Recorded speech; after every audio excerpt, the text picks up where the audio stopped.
Welcome, everyone, to tonight's Wednesday night live show. I am your host, John Truncali. My co-host for tonight is Tim, Paul, and Philip.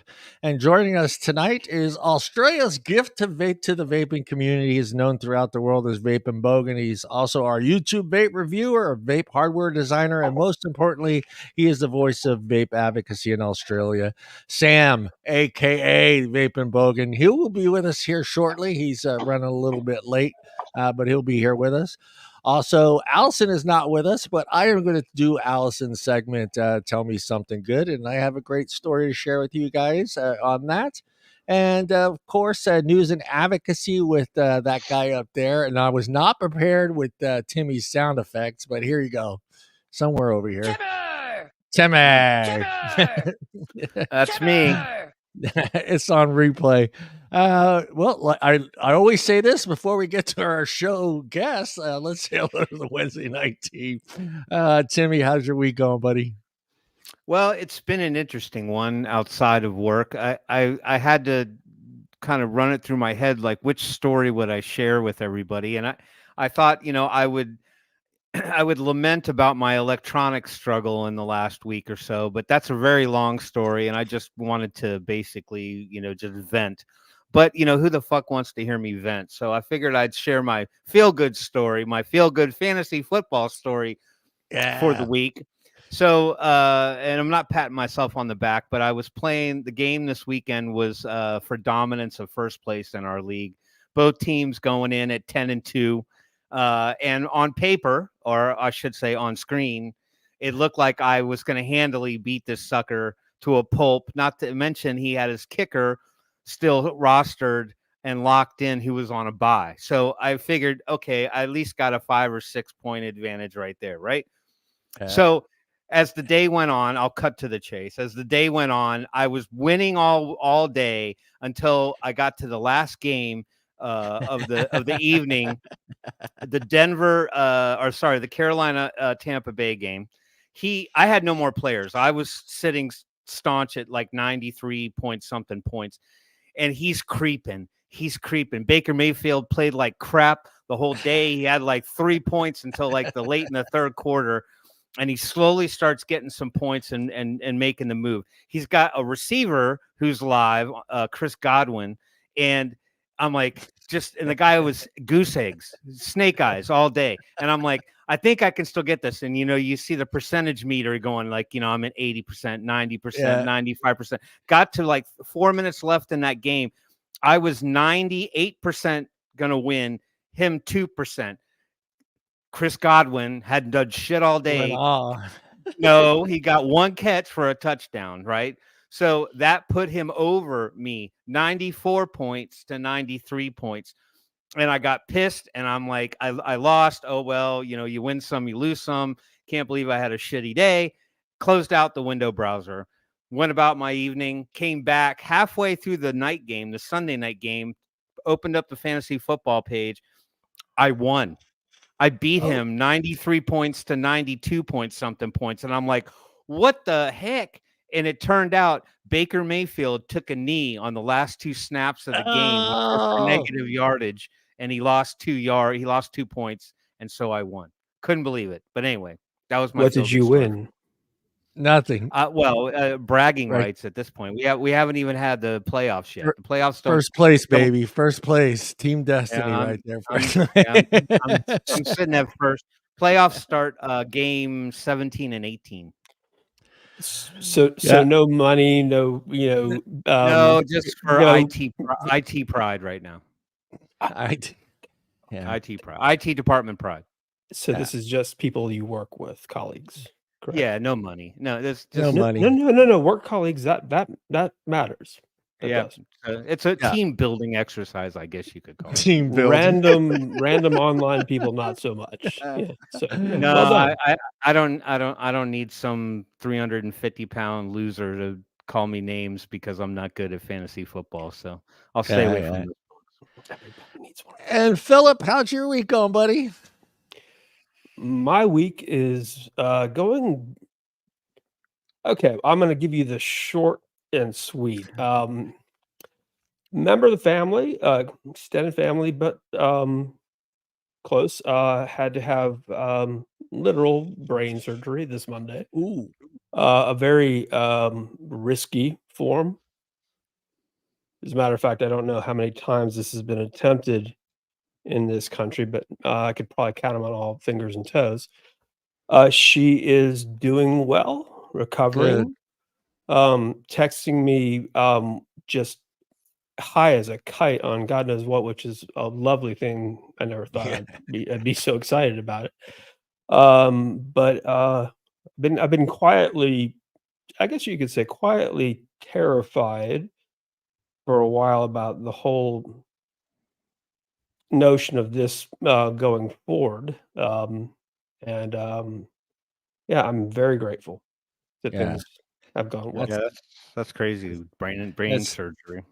Anytime I hear that, I freak out, man. It's just watching that being cut. You know, I watch House, and the way you make it sounds like a surgery that you would see on that old show, A House. You know, that one that's you never hear of, and all of a sudden it's like on TV. I love House. I love Hugh Laurie. I love that show.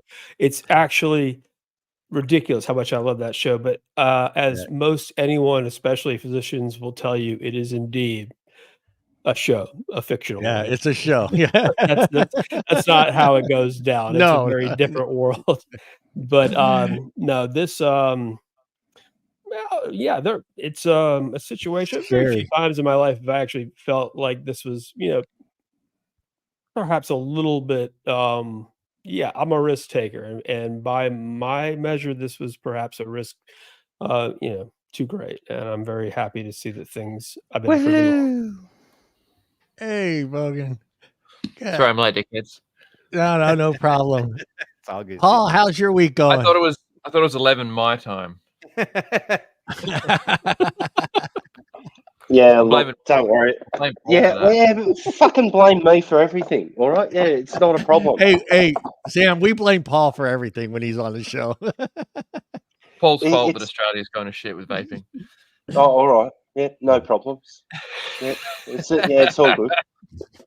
How's my week going? I'm just sitting here building and designing at the moment, getting ready for next big season. And your summer in the US, actually. Yeah, you guys are it officially starts in late December or January. Summer. What, our summer? Yeah, your summer. Our summer's started already. It started already. Okay. Oh yeah. We're copying it already, but no. Why are you so white? Why are you so white and Sam so tan? What's going on? You live on the other side, or what? No, I don't go out of my way to get a tan anymore in Australia. It's not worth it. I'm serious. Yeah, I'd rather not. I'd get that skin. Yeah, I'd rather not end up with skin cancer. But no, I'm actually designing rods for the US market at the moment, so that's what I'm working on. Nice, Paul. And Vaping Bogan, how's your week going?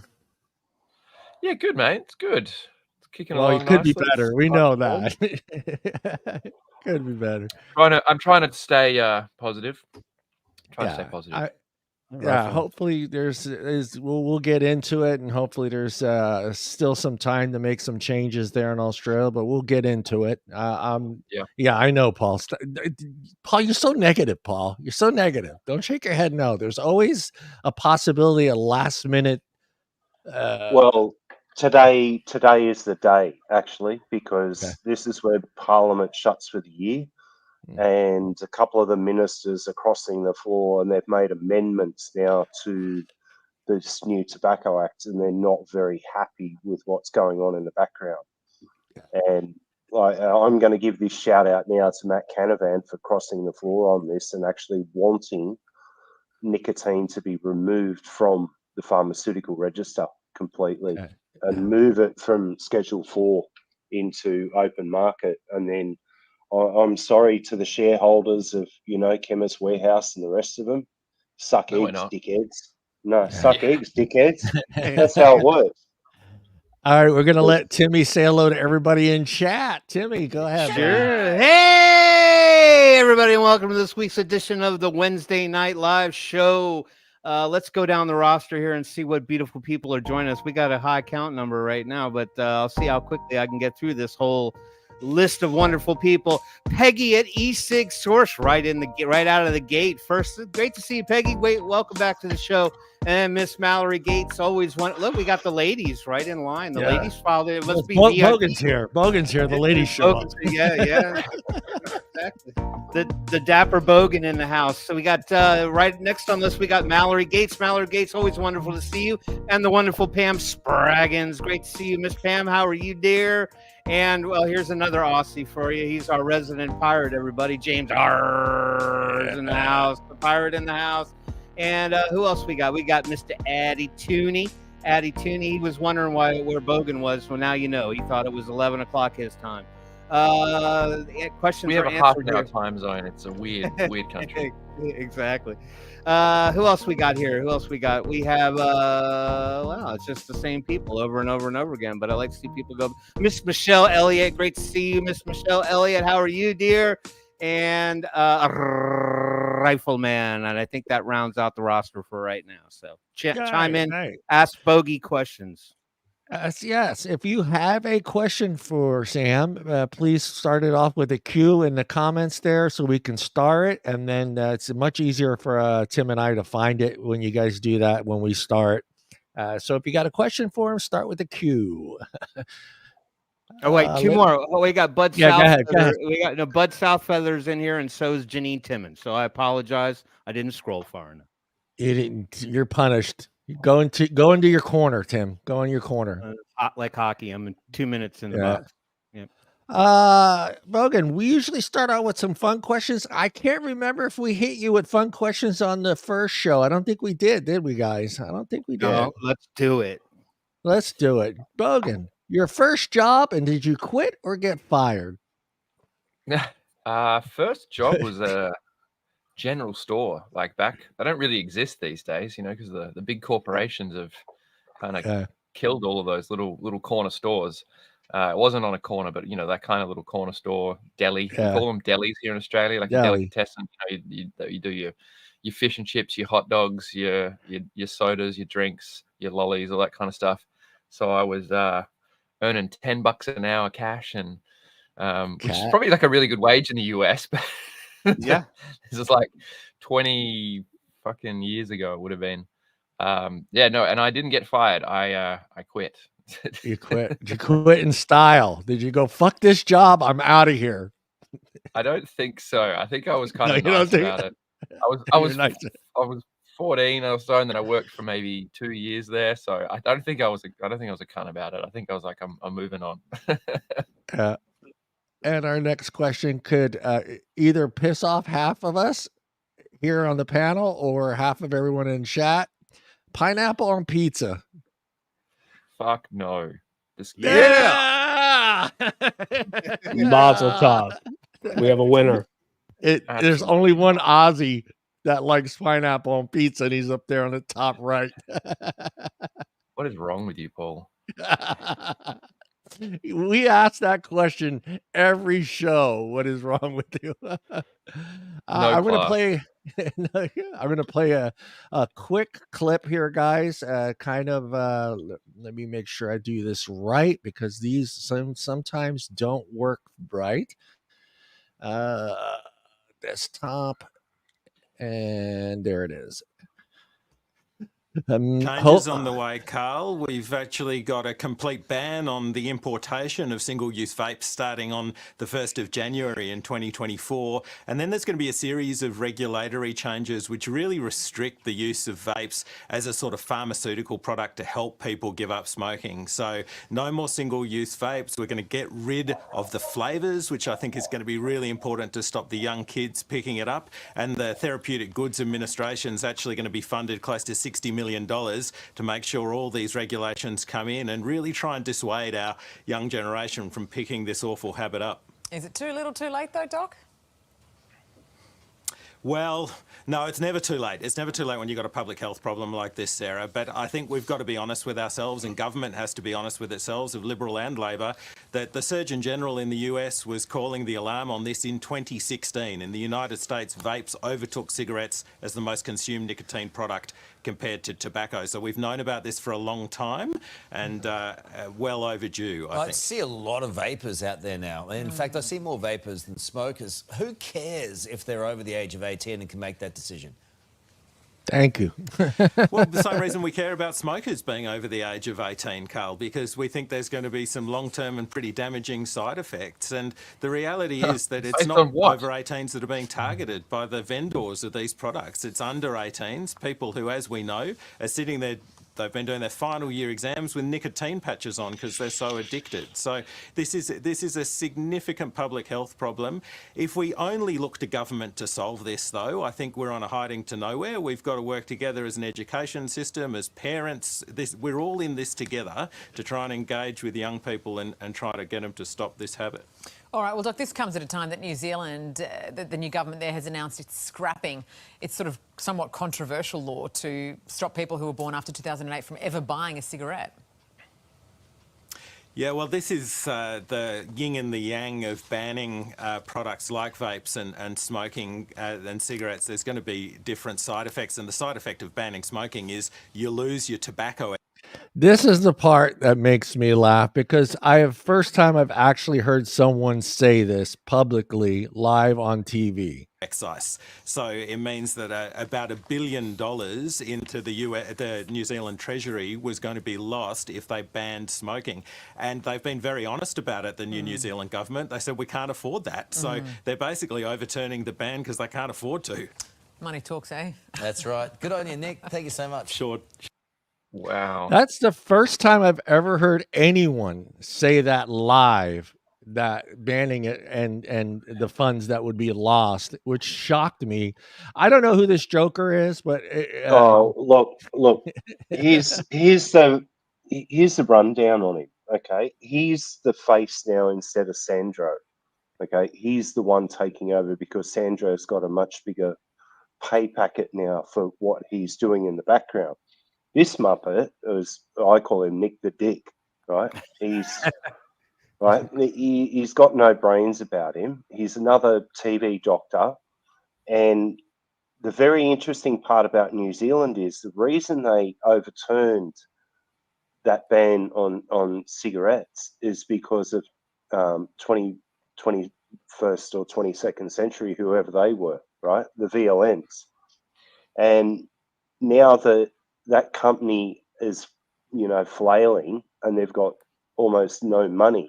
They were banking on them coming into New Zealand with VLNs and being able to substitute the market for that. Okay. Well, I'm sorry. You say that they have a reverse course on their gradual ban because of 22nd century's very low nicotine cigarettes.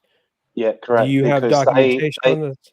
Yeah, they were the major supplier for the New Zealand market for VLNs. And now that they're going backwards and they're almost wiped out on the stock market, they can't. That doesn't make any sense to me. Yeah. They're going to go ahead and scrap the entire gradual ban so they can introduce VLNs to the cigarette market along with regular strength nicotine cigarettes. Yeah, correct. That was part of the reason. Okay. Because nicotine's the fucking problem. Let's have people smoke more cigarettes to get their nicotine hits, so they die quicker. Somehow I have a problem with the country of New Zealand saying, okay, no gradual ban on tobacco. We're going to go ahead and take in the VLNs from 22nd century specifically and scrap the whole thing, and we'll have just cigarettes along with VLN cigarettes, which have shown to be absolutely marketless here in the United States. That's why they're doing this. Well, that does not sound very plausible. Well, Dr. Glover put it into probably the simplest words ever, that they're training wheels for moving on to regular smoking. The other thing that you have in New Zealand that not a lot of people talk about is you're allowed to actually grow your own tobacco, completely pesticide free, completely natural tobaccos. I just So would have thought then, the 22nd Century would have mentioned something about this in their earnings report recently. no, No, okay. they won't. They won't, because New Zealand government was banking on VLNs being, the gateway out, but they figured out that, this isn't going to work after the backlash, and a lot of doctors and professors around the world said, well, you're going about it the wrong way. And at the last e-cig summit, there was a gentleman, he's from the UK, but he now lives in New Zealand. He put it into words quite simply, that what they're doing is, if they're going to bank on VLNs for overtaking the market and reduction of nicotine in cigarettes, nicotine isn't the issue. The issue is that, and he also said it, that they are training wheels for other forms of tobacco products. Simple as that. All right, Timmy, you have a question for Sam? Well, I'm gonna call you Sam. I'm calling you Sam. Yeah, go for it, man.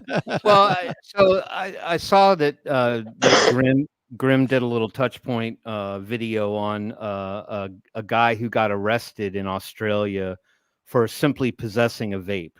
So just for clarity, maybe because I don't fully understand, even though I understand that vaping, the importation has been illegal since 2021. What is the law with regard to citizens who simply just possess a vape? I mean, is he an extreme case, the $2,000 fine and 2 years in jail?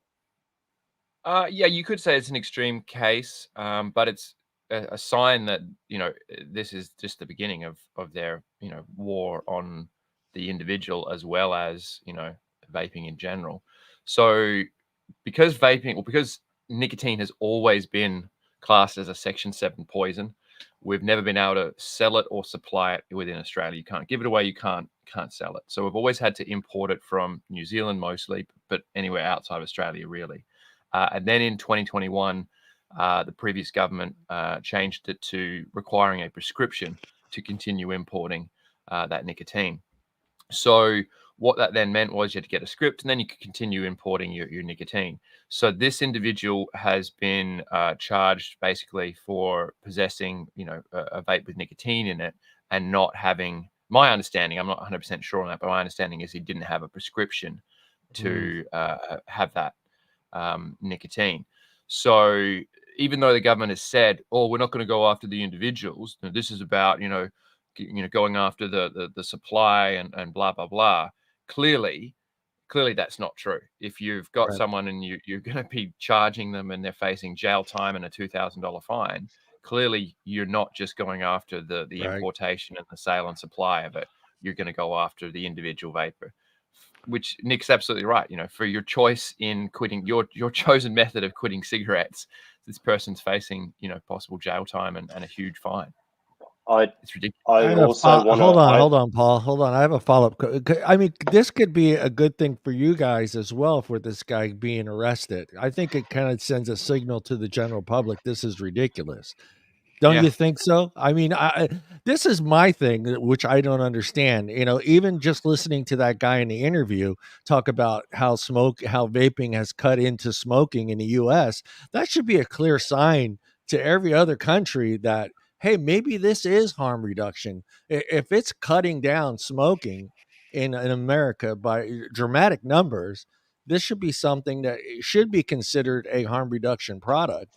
And I think with this guy being arrested and going after not a corporation, not a business, not a store, but actually going after an individual may be a benefit for our community. Maybe open some eyes. Common sense. That would be common sense. But we all know that it's not about public health. As they've clearly stated, that the $14 billion they make from cigarette tax, they're not touching that. They don't want to touch that because it's not about public health. It's no tinfoil hat Alex Jones bullshit. It's not a conspiracy theory. It's a clear and targeted effort to maintain the money they make from cigarettes at the cost of public health. It's just that's the facts. Otherwise, they would go after the cigarettes. But they're not. Can you get a ticket for an empty vape? Nicotine residue. No, they've got to prove. Okay, that's a really interesting part of this. They actually have to prove that there is or was nicotine in there, and B, do you have a prescription for said product? Right, that's the problem there. But going back to the gentleman in WA, Trent Williams, he also works in the industry. He's been in the industry for a number of years now, and he was singled out by the looks of it.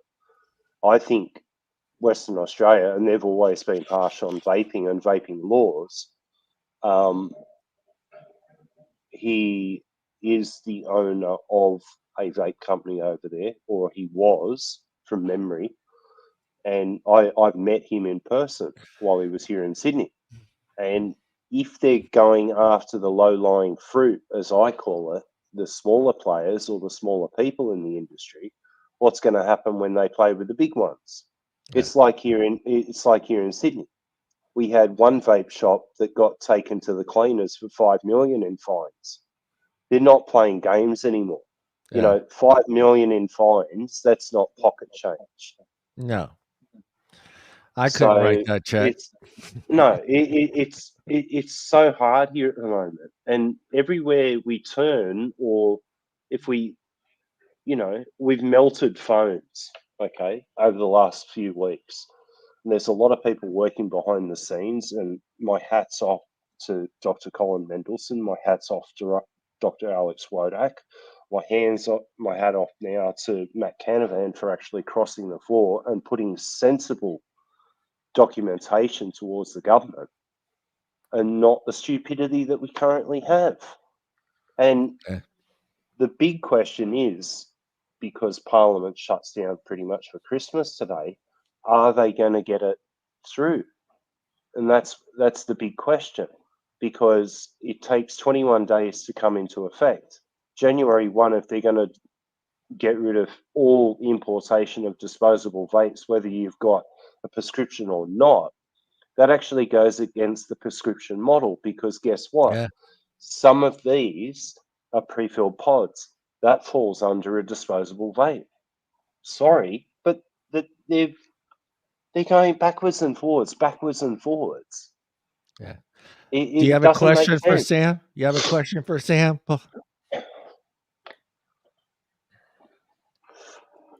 That's you, Paul. Polly Walnuts. That's you, Polly Walnuts. No, I've got a very serious question for Sam. If, for argument's sake, this does go through, and March 1st comes into effect with hardware, where are you going to look to in the future? Or are you going to fall under someone that can possibly get a license under the Drug Control Act and import under that, so you can still review for the worldwide community? Because you're not just Australian based anymore, man. You're a worldwide figure now. What are you going to do? I mean, I honestly don't know. I don't know what I'm going to do. That's the simple reality. I think you and Australia both are having a problem knowing what exactly to do. Probably Australia a great deal more than you on that one, but continue, please. Fine. Pineapple Paul. I'm sorry, I'm gonna have to start going with that. Oh man, seriously? Yeah, all right. But Sam, like, follow up to that. Would you be interested if someone actually went, you know, and got a drug control order, so you could still I would do whatever, you know. I'm obviously, I can't risk if there is you know, huge fines for importing you know, hardware. I'm not looking to import nicotine. I'm just looking to continue reviewing, you know, this kind of shit. But if there's huge fines, you know, I can't afford a $150,000 fine for importing hardware. Yeah. But I'll do, you know, whatever I can to basically continue doing what I do. Get a boat, go 1 mile out to sea, and do your reviews on a boat. Yeah, you're on, right? Would that still work? Yeah. Can you be in international waters and still do vape reviews? I don't know whether DHL will deliver to my boat. Did you see gangs in New York recently or something? Pirate Bogan. I love it. Yeah. Pirate Bogan. I love it. Reviews on, you know boat people there, Paul. Get Yeah, I Bogan. do. Get them boat. Get them Wi-Fi out there. Philip, you have a question for Sam? Hi. Well, first of all, Sam, it's great to have you here. Phillip Kirschberg. I'm probably the only one who has not met you. Cheers. Known about you, admire what you do for a long time. I know that much like Nick, the both of you, you do a great deal of advocacy along with your standard hardware reviews, and I think that let's just say that in addition to the colorful language, which by the way, I truly enjoy, you've been a pretty positive and well-known influence, I guess, among reviewers, and so thank you for that. And you've also included a lot of call to actions while you were at it. My question to you is, recently both you and Colin Mendelsohn did some work on trying to get people who vape involved, more engaged, with politicians in Australia. I've always been surprised at how many people use any sort of safer nicotine alternative to cigarettes in the United States and have no idea that all of it is, in jeopardy of being completely eradicated, unavailable. So my question to you is this: have you seen a tremendous amount of engagement from people who have, I guess, consumers and people who care about public health on this issue? Oh yeah, for sure. I mean, when people realize what's at stake and that their access is going to be denied, I think people have jumped on it. The video I did a couple of weeks back and the previous videos that I've done earlier in this year have got more views than any piece of hardware that I've done. So people definitely are paying attention. The problem is, we really, Australians are quite apathetic when it comes to politics. We're not I think the US is maybe a little bit different in that people are more engaged in politics, maybe to too much extent in certain ways. When you see some of the crazy shit that goes on over there, Can confirm, yes. but it means that people are more engaged with your calls to action and things like that. So you've managed to on a state by state sort of basis and various counties and things like that have tried to bring in flavor bans and things like that. You've been able to push them away. In Australia, people are a little bit more apathetic to it. They don't engage as well until it's really the last moment when the shit really hits the fan. So no, people have been very engaged, and the conversations that I've had with various political ministers, officers, their reports are that they've had hundreds and hundreds of calls and emails. All of these officers. So people are calling, people are engaging, but we got to do it continually, because this is not going to be the end of it. Even if they don't get this passed this month or this week, they're going to be back next year and they're going to be going again. So we've really got to engage more than just right now, because it's not going away. They're going to keep coming after us. There's too much at stake for them.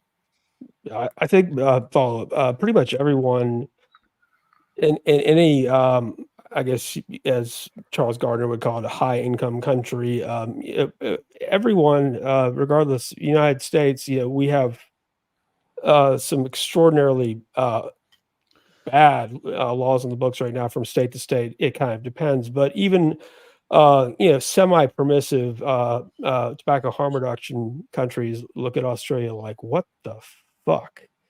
Dude, it is more no vaping. Vaping is more will be, and even currently, but vaping is more accessible. If they pass these laws, will be more accessible in communist China than it will be here in Australia. China obviously brought in some pretty harsh laws for domestic markets in the last couple of years, but you can still, and I was over there in September, you can still go to any, well, not any store, but many just local stores and find nicotine vape products ready to buy without a prescription. They don't have vape stores as such anymore, but you can still get, you know, vape products with nicotine in them without a prescription from a mall, which you won't be able to get here in Australia. You will have to get a prescription and you have to go to a pharmacy. So right. Well, that's what the law. But that's what the law will dictate. But I guess my question to you is: it seems that ever since Greg Hunt's great prescription model was implemented, you've seen greater youth, both youth vaping and smoking, adults who need these products the most in that age bracket of, let's just say, middle age and over. The smoking rate has been stagnant for so long, it's ridiculous. And you laughed at that interview with Sandro's new clone when he admitted that they care about cigarette tax revenue. I laughed at when he answered the question, well, what about adults over 18 being able to make their own informed choices? He's like, well, cigarettes are already a restricted age. He didn't answer the question at all. So Alex Wodak is very he might have a good point. Do you believe he seems to think that this has to play out as a war on drugs failure, to the extent that the Australian government has no choice but to change course? Do you see that as being the eventual? Seems to think as well. Colin put out a really good article just the other day, and what he sees is if these laws go ahead over the next 12 months, the youth vaping epidemic that they're branding their war on won't go away. Organized crime is already so entrenched in this black market that a ban is only going to affect vapors like you and I, who get their products from stores, from online businesses, and import them. It's not going to stop the 14-year-olds vaping in schools. They're still going to have, and he talks about it's going to turn kids into drug dealers. It literally is going to turn these kids that are getting their vapes and selling them to their school buddies. It's going to turn them into drug dealers. Not only continuing this black market, but setting them up for future criminal behavior. You're turning them into future drug Pablo dealers. Escobar. A future Pablo Escobar. Yeah, but you're absolutely right. What they're doing here is creating new criminals and making a market where these products that, if properly regulated, are going to be mostly out of the hands of underage kids. And you go ahead and you ban something.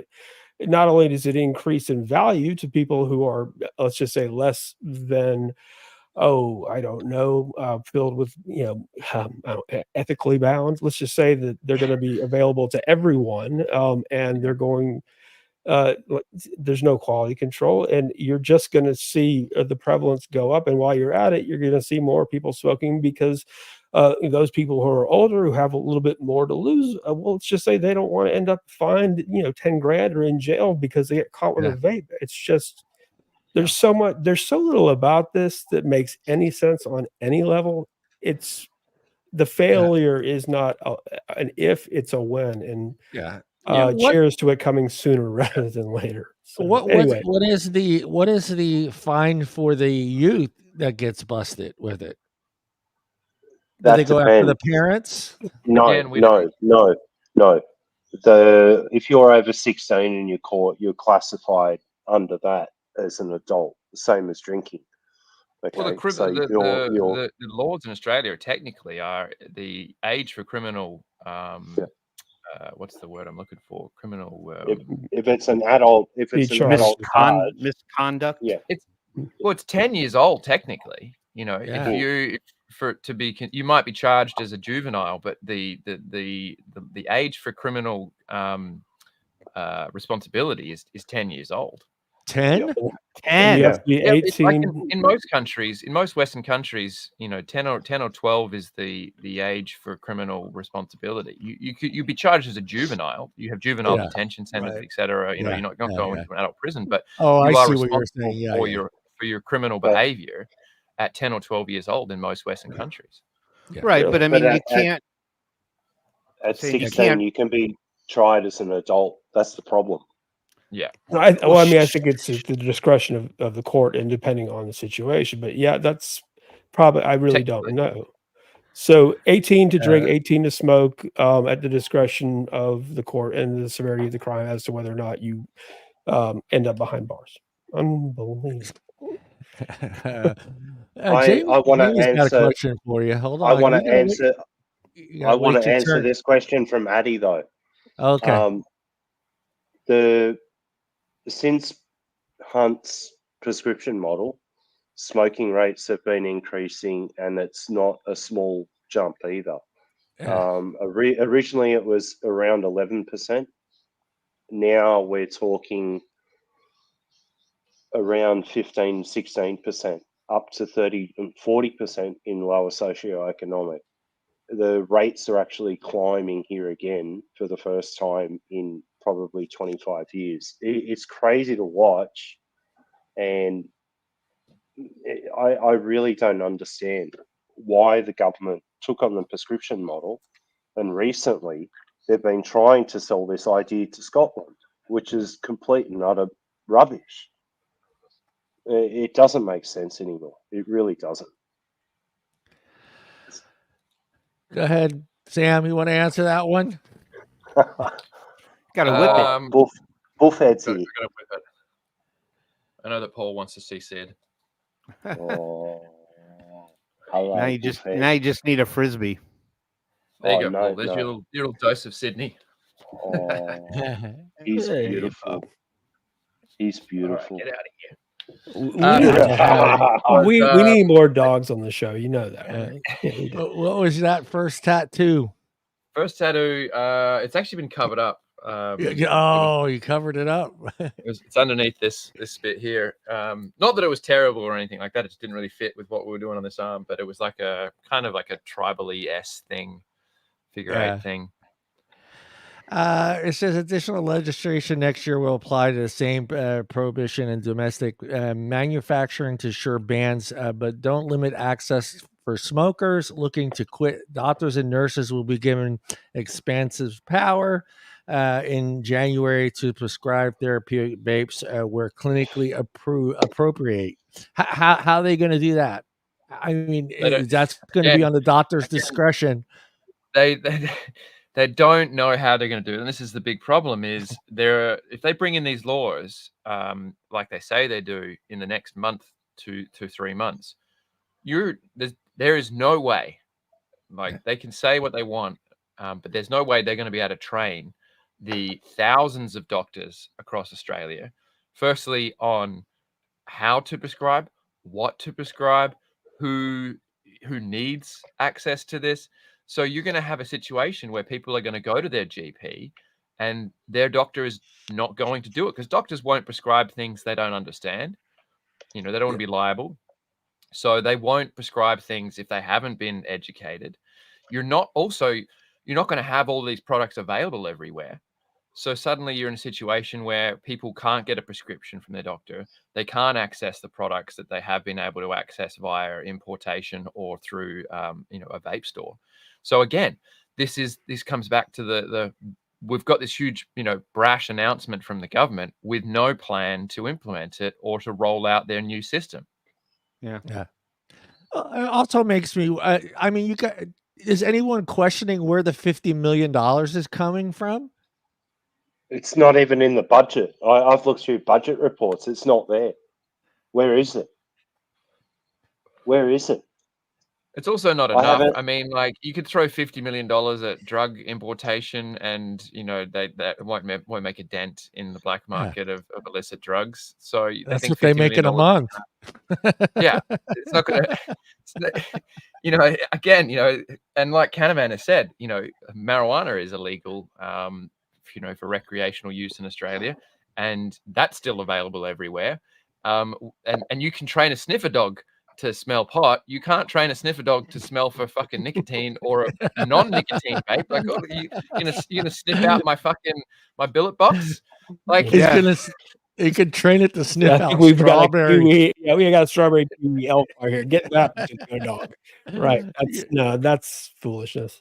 The dog can smell mango. It'll be like, I smell mango in that bag. Well, like I said many times, mango is overrated, and that's all there is to it. Lies, all lies. That's I lies. like the mango. No, believe me. Look. If You're you're going to be on the up, side of, if Tim. you're going to be on, if you're going to be on the side of no pineapple, you have to embrace mango. I went on a mango vape buying spree. I have here to do recently. no such thing, and I apologize for nothing. Thank you. Exactly. Yes. So, yeah, I'll continue to vape the dirty sock vapes. So, Sweetheart, you do you. My question is somewhat of a two-parter. Do either of you have a finger on, Paul and Sam, how many underage youth individuals engage in actual just straight analog cigarette smoking? And to be that question, and why wouldn't the Australian government, since they seem so ripe to want to keep cigarettes on the market, even with it at the inflated cost that they are, why wouldn't they be interested in somewhat trying to kind of outprice vaping as well? I mean, money's money, right? Like, why would they just try to eradicate vaping if nicotine is the most dangerous thing? Yeah, well, that's when other countries like South Africa and Germany have gone really high on taxes. I think there's a number of other countries. People will probably chime in the chat or later on with comments. I know I hear people commenting in my videos from places in Europe. I think maybe Eastern Europe and places like that, where the governments have just brought in like crazy taxes, like per mil on liquid, and just made it really expensive. But yeah, no, the government doesn't want to seem to do that, which again, I think at this point a lot of us would take a higher price on vape liquids if it was with nicotine and available from a vape store, and they didn't have to go through all of this fucking bullshit. We'd pay more for our e-liquid, and the government could make money on it, but they don't want to do that. Well, okay, answering that question from a different angle.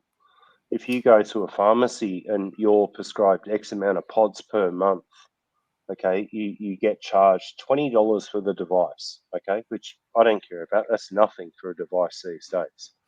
And then you get charged anywhere between $7.50 and $10 per 1.5 mil pod. Hello, that to me is a kick in the teeth. So 30 mils, 3 sevens, that's $210 for a 30 mil bottle. Okay, that's how I see it. That's already outside of any scope that I could even deal with. Yeah. Well, it's quite clear what they want to do is they want to set vaping up where it's a monopoly for the pharmaceutical industry, because that's why it's only available through pharmacies and only available with a prescription, because it's their mates in big pharma. And that's why people go, which I always find hilarious when I've done these advocacy videos, and people go, oh, it's big tobacco. Big tobacco's getting in there and they're stopping vaping. I'm like, it's not big tobacco. Big tobacco want vaping because they know that smokers are a dying breed, quite literally. And they want to move into the vape industry because it's a market they know is safer and isn't going to die on them, and they can continue to make money from. So big tobacco doesn't want vaping gone. It's big pharmaceutical that A, wants people to keep getting cancer and so they can keep treating it. And B, in Australia, they want to set up a monopoly so that the pharmaceutical industry is the only ones running the legal vape trade. Yeah. And like Paul's just outlined there, the huge cost that they're going to make vaping through this pharmaceutical system. It's going to be hundreds of dollars a month for bullshit amounts of liquid in a pre-filled pod. And that will be a huge profit margin for the pharmaceutical industry. And by the way, I've tried one of the pods and fuck me. Oh, dude, it's bad. I was going to say, how's it's the safe to mango? say that neither pharmaceutical companies or tobacco companies have been able to duplicate what consumers have made. And the really interesting part is that Chemist Warehouse, I think, is it Chemist Warehouse or the other one here, the other discount pharmacy chain, there's chains of pharmacies here like in the US. And one of the products they're selling is actually Vive. I went, are you fucking serious? Why do we want tobacco? We came from tobacco. Why do we want tobacco back again? Some of us enjoy really good tobaccos that, you know, for MTL, mouth to lung, for the people that don't understand that term. But the rubbish that they're trying to feed us, I wouldn't buy it, you know, I wouldn't buy it if I was dying. Forget it. What do you think But of it'll Ben's be the same question old there? story. 'Cause, you know, there's a reason that the Nicorette and Nicobate products are crap. You know, they taste like shit, and they don't get people off of cigarettes. I tried the gum, the patches, the lozenges, you know, all of that sort of the Nicorette inhaler, which is just it's a joke. And so once again, you're going to have these pharmaceutical grade vape products that will be shit, and again will fail to get people off of cigarettes. Yeah, Ben, that one's actually quite sketchy, for a couple of reasons. I want to answer that because I think they're either going with Libre Pharmaceuticals or they're going with another company that was set up by a doctor that's now left Australia, Attila Danko, whether or not it's going to be one or two products. But again, it's absolute rubbish. The devices break down all the time. You try and get in touch with, you know, help team there. They might send you 2 pods or a device, but there's leakage issues, there's failure issues.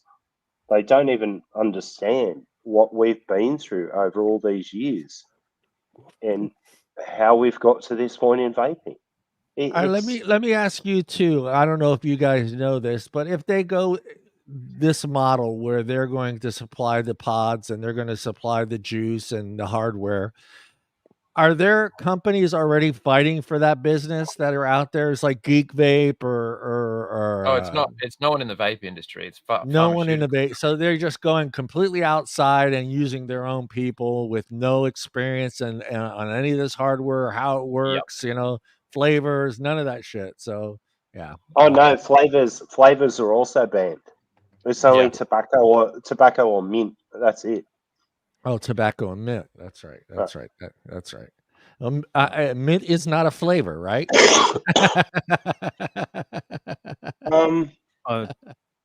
True. No, true fact. Mint is not actually a flavor. It's like black's not a color kind of thing. Well, mint. Well, technically, mint is not a flavor. It's an additive. It's an additive. Like, yeah. It's a joke. I gotcha. Phillip, you're up, buddy. I'm sorry, I was having a petty mouth seizure over here. Really? I mean, I feel like I'm hallucinating half the time. I'm discussing Australian politics and policies about people who smoke. It's not only ridiculous. It insults me to the core. All of it does. It really does. Because even, you know, the most ignorant of cigarette smokers are aware that, let's just say that they're not being considered at all. And not only are they not being considered, they're being, their earthly possessions are being taxed to the gills. And we're going to start, a Colombian style Bogota drug war while we're at it. It's just ludicrous. So I'm going I forgot what my damn question is. Nice mod, by the way. If you're going to endorse a waterproof, shockproof mod, this was the one to do. Thank you for this. I mean it. Jackaroo. Yeah, been vaping for a long time. I think it's safe to say that, pharmaceutical companies are unnecessary, massive evil in this world. But when it comes to creating new ways to help people who smoke quit smoking, they have been a unique disaster in that particular area. If there's one thing I think that we can all be sure of it, and I'm happy to point this out.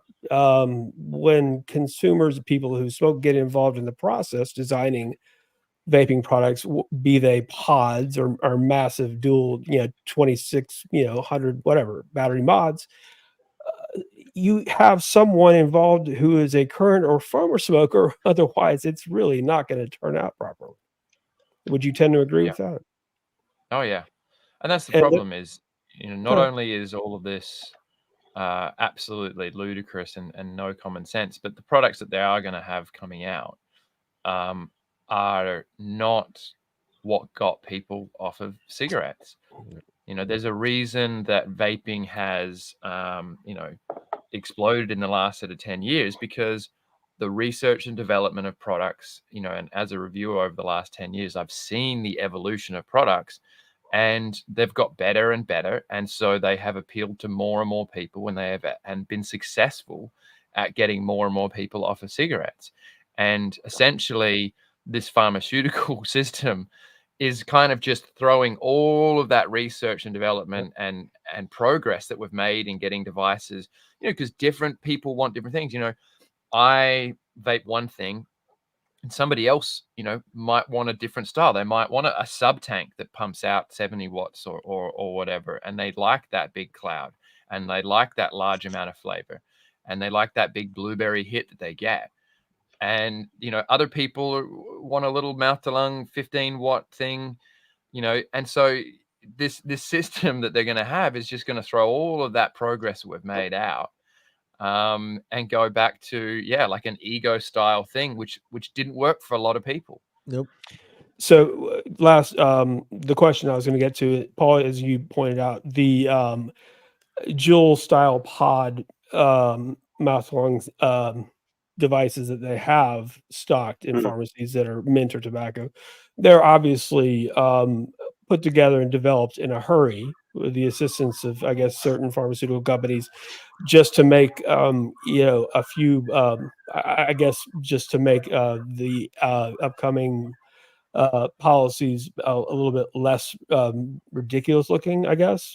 But you're saying that these are developed quickly by pharmaceutical companies, yes? The ones that correct. are okay. Correct. Like, honestly, like. Let me just ask this one last question. They were developed by pharmaceutical companies hastily, and what is the cap on the nicotine now? Assuming policies that's the really interesting part, because some of these pods are 59 milligram. Okay, so there's no cap on the nicotine content. So they are talking about a cap, though. That's the thing. They're talking about talking about a cap. Yeah, there's going to be limited nicotine levels on therapeutic vapes. So essentially, you're going to have two. Has anybody talked? The other thing as well, has anybody talked to these pharmaceutical companies about the 10% of vapors that have a PG allergy?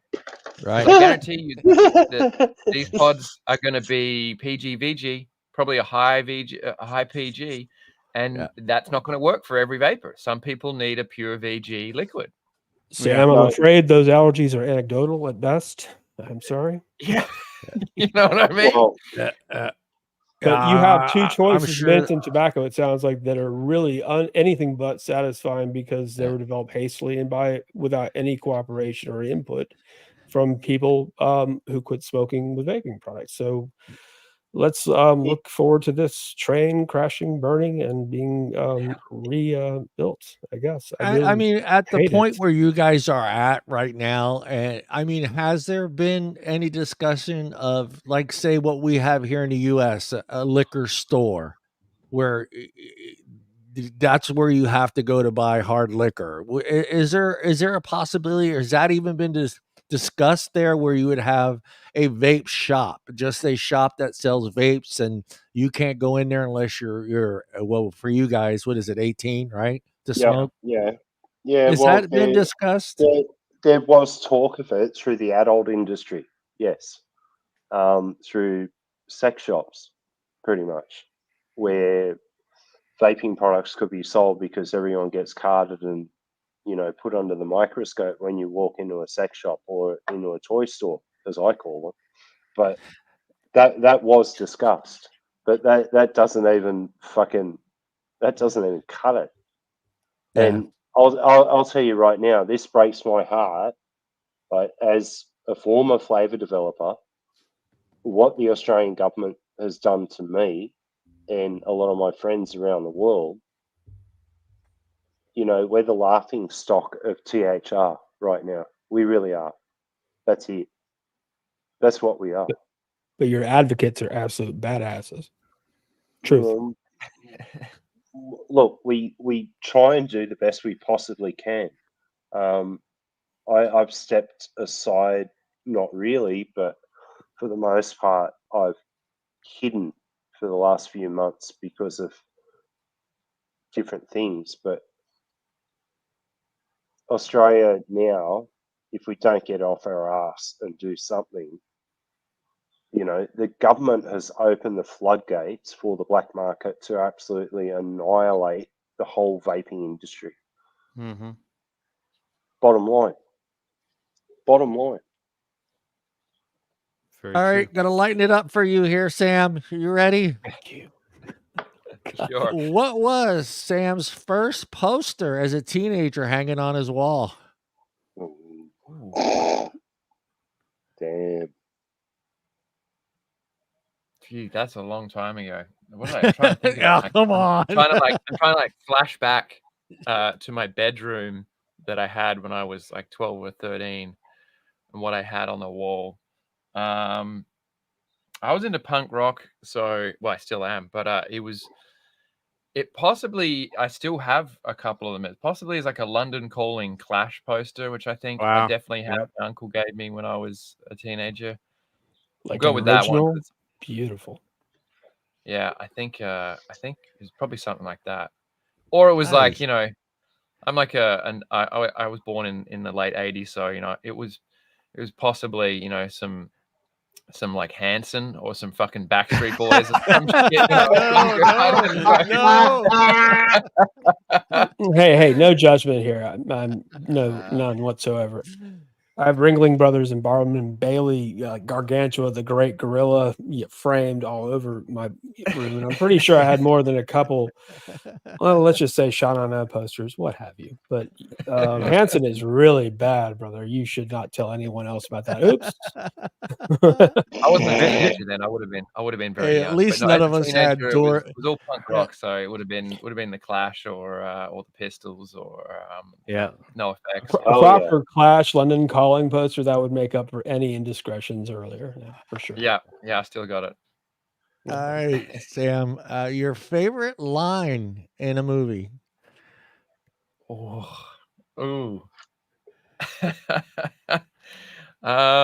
It's probably going to be something out of Snatch. I don't know. There's one that always comes to my mind when someone's waiting for something.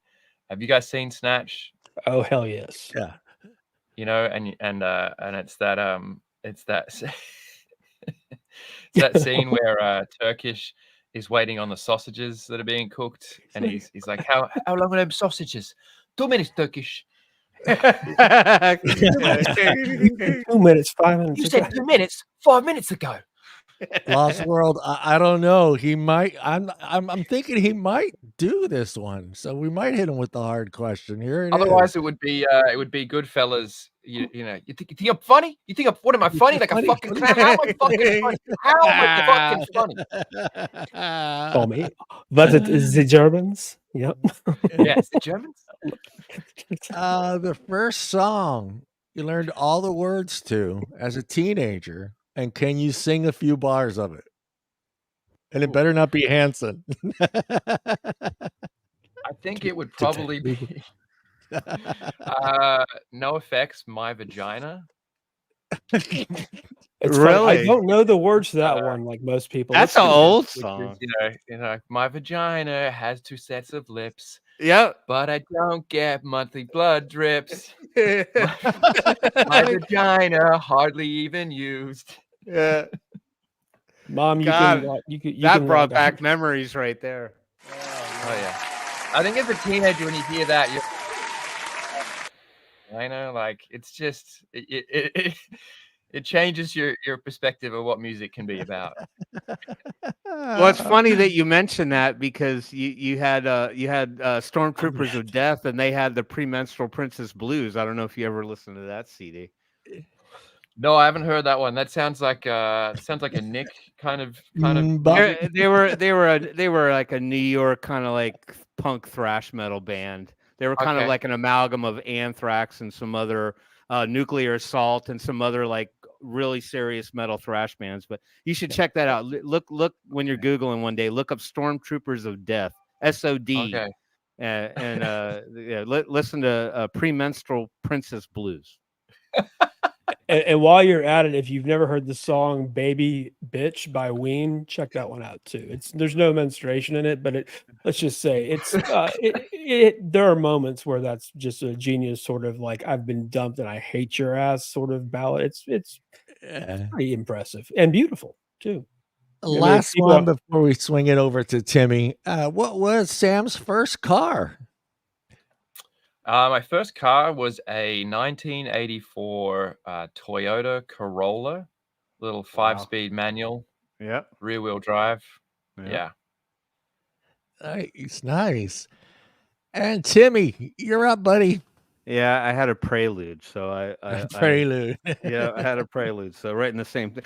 So as we were talking, and one point that was brought up with the prescription model was that obviously uninformed doctors won't be able to prescribe correctly, depending on, as we all know, everyone has different requirements when it comes to transitioning to vaping. I know this is a stretch, but do you foresee any kind of open door for people like yourself in the vaping community that could be a benefit to that model and helping to potentially advise doctors on the reality of it, since you know it more than they do? Even if they don't agree with nicotine in general per se, maybe you could say, hey, look, that guy needs a 6, that guy needs a 24, that guy, you know what I mean? Yeah, well, I mean, of course I would be more than happy to advise government policy, doctors. I don't know whether I really come from a particularly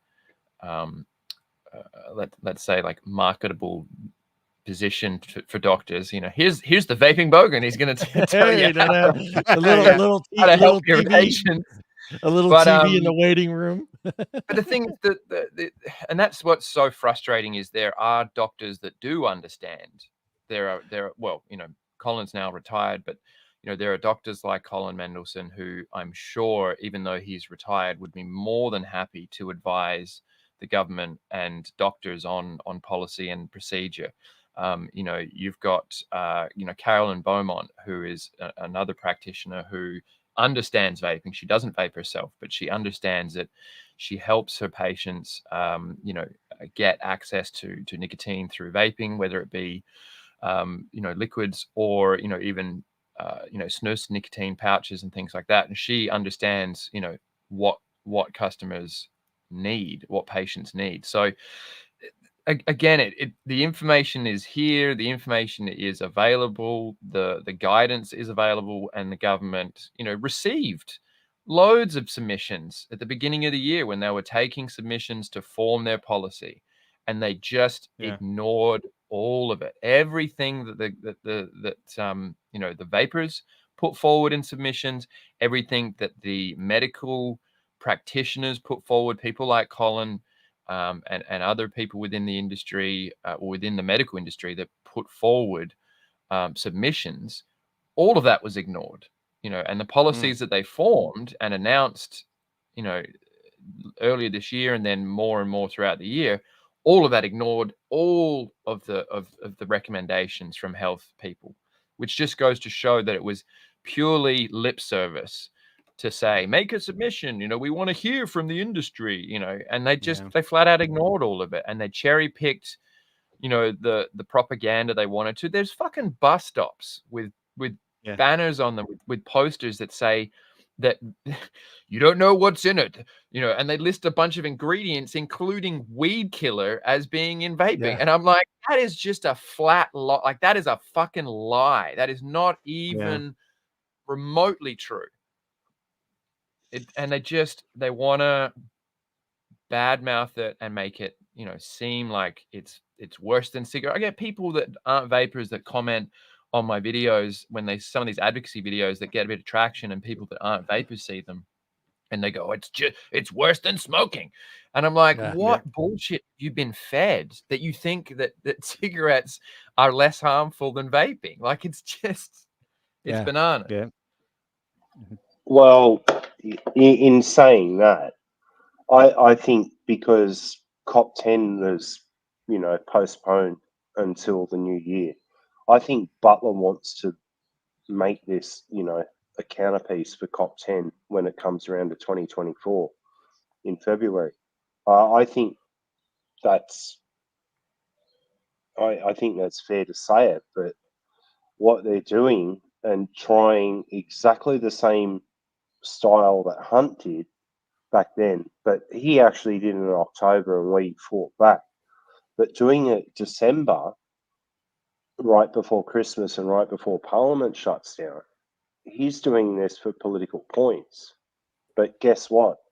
Sorry, Black Market Butler, but the Labor Party should never have put you in as health minister, and whoever you're getting fed the information from needs to, you know, sit down, have a Bex or have a beer and a spliff, because you've got no idea what the fuck you're talking about. Yeah. Sorry. All right, guys, I am going to do Allie's segment real quick, and let me do this bumper. Allie's not here. Everyone can see that because we're all men. So, so hold on here. Yeah, Timmy. Tell me something good. Tell me that you love me, yeah.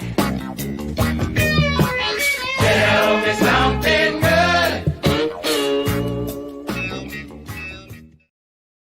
No, I am not Allie. Allie is not with us tonight, but this is Allie's segment, Tell Me Something Good. We share some positive stories. We always talk negative on the show, and so we always try to find something positive to share on the show. And tonight's link is in the chat there. A teen who sends silly socks to four seniors launches Christmas drive to warm toes and hearts across nursing homes. It was a cool story when I was going through it. It says, thanks to a generous soul, there are dozens of people across the nation getting socks for Christmas, but they couldn't be happier about it. This young lady, I don't want to say her name because I don't want to do that, in Stockton, California, has been making colored socks with silly designs on them for years, sending them to seniors in nursing and care homes to brighten up their day. The high school juniors started the project Socks for Seniors all the way back in 7th grade. That's pretty good. 7th grade, and has so far taken care of 92 care homes in 48 states, making a few pen pals along the way. But as Christmas approaches, she's doubling down on her hobby and sending boxes of silly socks to seniors in all 50 states in time for the big day. She writes, I know they have toys for tots and things for kids, you know, and you always seem to forget about seniors. Maybe they don't have the family, or maybe they're living super far away and they're not getting their postcards. To ensure that the senior toes and hearts remain warm for this holiday season, she's hoping to raise $10,000 through her GoFundMe program for Big Socks Drive. So far, she has reached 95% of her donations with 19 days ago. Kind of a nice story. Nice story. A kid to do that, to take time. I mean, in 7th grade to start knitting socks. I don't know if she's knitting them all by herself, if she has a knitting crew, but that's pretty cool. I mean, pretty cool story. What do you guys think? That's sweet. I like it. I think it's splendid. I have a friend who his name is Norman Voss, and currently he is the bass player in Bret Michaels' band. But he does a lot of outreach to retirement homes and retirement communities, and working with not only the homeless, but he also works with retirees, you know, people who've been basically kind of been banished by their families to these retirement homes. And don't get a lot of, you know, interaction other than the staff, and he goes in and performs and sings for them. So any nice. outreach for the elderly, I think, is welcomed. They are lost people sometimes. Sad. Paul. Yeah. You got a question for Mr. Sam. You're up, buddy. I've got another question. I hope so. Paulie Walnuts. Would you ever go back to bike building? Me? Mm. I might have to. No, think about it. Last time you messed around on the wrenches, and now we're playing with electric bikes. That Yeah, could it's a whole new bike world, which is funny because Nick's post recently about paper reviewers reviewing e-bikes, which I thought was very funny. He copped And a bit of shit skateboards. from some of them, which I think is silly. But yeah, no, it was when I was working as a bicycle mechanic. Yeah, it was over 10 years ago now. E-bikes were just starting to kind of come in. We had a few of them in the store, and they were very expensive and all that sort of thing. And now, they're super affordable, and it's a whole new thing. I can see you and Tony B doing a collab on that. Yeah, Tony B. Yeah. Skateboards and e-bikes. Fedora, Tony B. Fedora.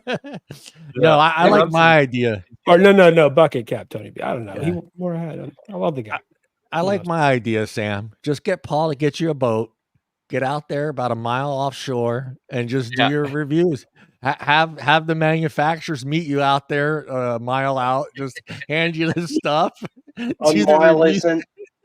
mile isn't in international waters here in Australia. It's a 12 mile. Oh shit! It's 12 miles. Yeah, that's international. I was going to say, Sam, you Paul, but call me before you take him up on any advice, will you? Yeah. How can you get on a boat and go to New Zealand and do reviews and then just come back into Australia? Well, you could do it out of South Australia, but that's a long haul. I think, aren't I? Phillip, you're up, buddy. Actually, yeah, penguin reviews. Yeah, that's a good one. Phillip, you're up, buddy. You and Nick Green did a video of his visit to New Zealand years and years ago that made me want to visit New Zealand so bad. Yeah, I mean, if I didn't have 2 kids in school and a mortgage, New Zealand would definitely be an option. Should shit hit the fan here, but unfortunately, with so much of my life kind of very much entrenched in Adelaide, it makes things like moving. Everyone's like, just come to here, go to here, and I'm like, when you kids and house, and that kind of shit. You can't just pack up and move. Yeah. My friend, we dine at the same table. There is a reason that I'm in Birmingham, Alabama, and let's just leave it at that. Go Tide. Go Tide. Other than the cuisine and the view. No. It's actually much nicer than you probably don't care. It doesn't matter. Come to Birmingham, I'll show you around. Anyway, my question is this: since we have the highest cigarette prices, taxes in the known universe, I believe it's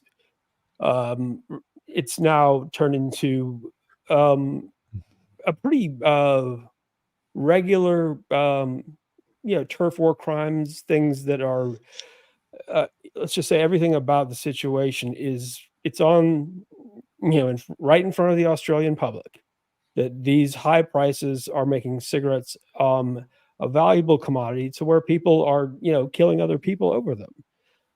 Is this accurate? Is this something that happens? It's contributed to the sale of black market tobacco. I think the official stat is that 25% of all cigarette sales in Australia are illicit, but Paul was informing me the other day that it's closer to 40% of cigarette not chop, but of actual packaged cigarettes are black market cigarettes, because organized crime get them in, and because you go to a store and it costs you $50 Australian for a pack of smokes. So organized crime get them in, and then they sell them for half the price, and they're still making a huge profit. Yeah. And recently, I've started to see violent crimes on Australian nightly news, things like that.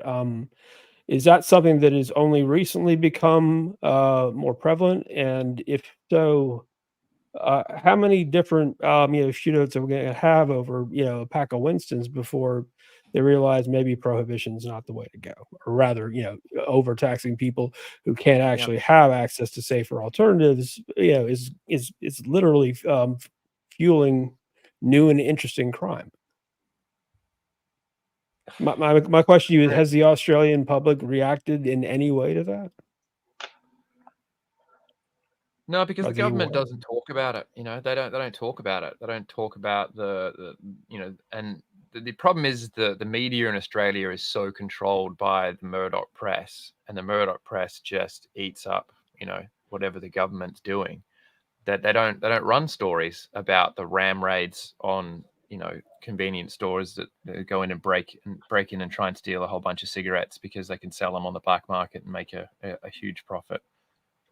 So that's why I'm seeing most of these stories in the UK media.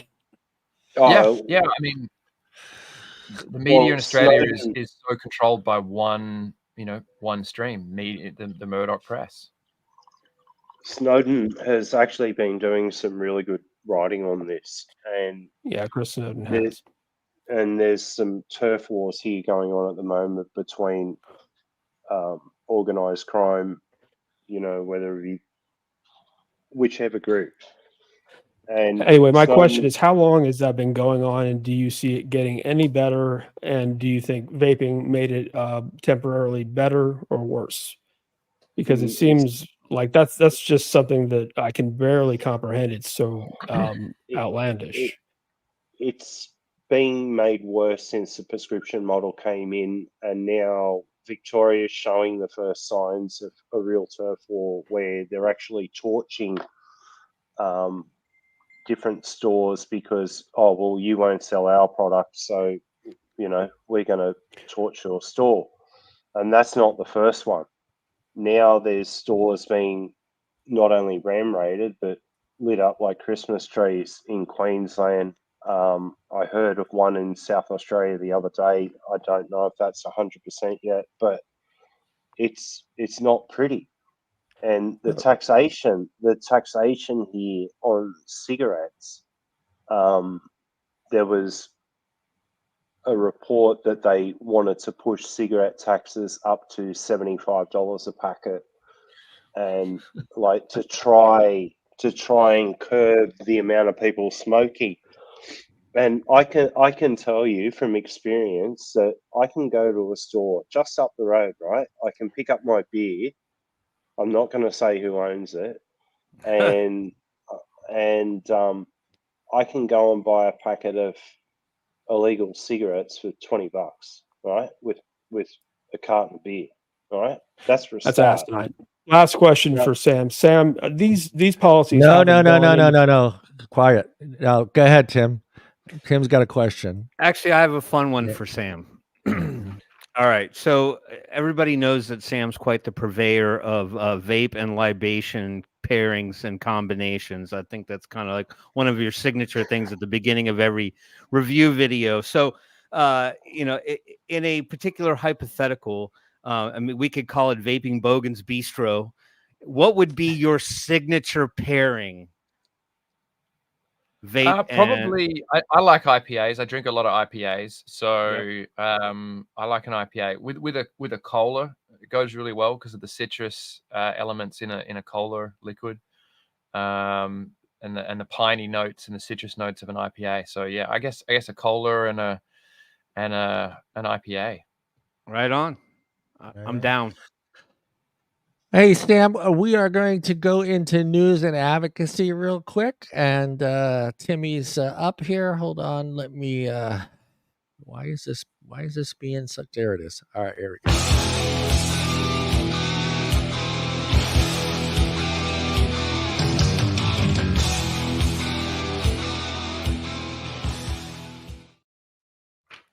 All right, I'm tapping my one pre-typed out town hall question paper. So I'm tapping for the folks.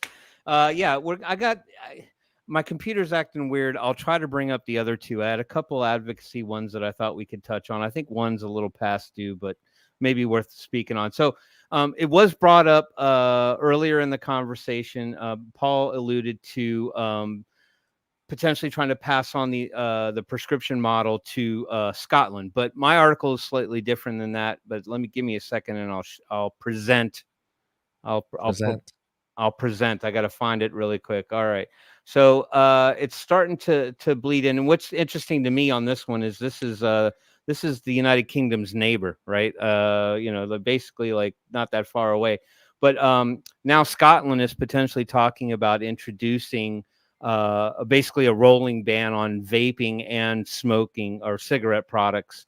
I'm not really sure. This article doesn't really allude to where they are with regard to the legislation. It kind of sounds to me more like they're considering it, that now that the UK is talking about doing this to try to effectively like phase out smoking, but they want to include vaping into the same thing. So I'll just touch on some of the main points here. So the Daily Mail reports that Scotland is giving serious consideration to implementing a rolling ban on vapes as well as tobacco for children aged 14 and under, described as concerning by consumer organization and the World Vapers Alliance. The move replicates the UK government's proposals, but adds e-cigs into the mix. So I'm kind of curious to get some opinion on this a little bit, right? I mean, I do think it's a little absurd that they want to lump vaping into it. We've talked about this before.